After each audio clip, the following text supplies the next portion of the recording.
bang karapatan mo pagharapin kami ng babaeng yun? Kala ko kasi makakatulong sa'yo. Sa akin, Narinig ko kayo ng tatay mo.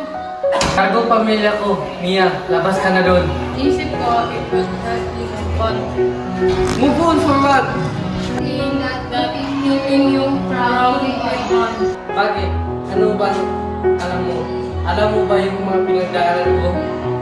So stop acting like you know my pain. Stop acting like you own it. Napupwede mong sabihin kung kailan ako mag-move on. Kahit si Celine na kasama ko, na alam ang lahat, hindi pinakailaman mga desisyon ko. Hindi ako si Celine kaya stop compare me to her. Tama! Hindi ikaw si Celine! And you'll never be Celine! Celine is dead pero hanggang ngayon, umaarte ka pa rin, nandito siya. Oo! Nandito siya! Dahil nandito siya!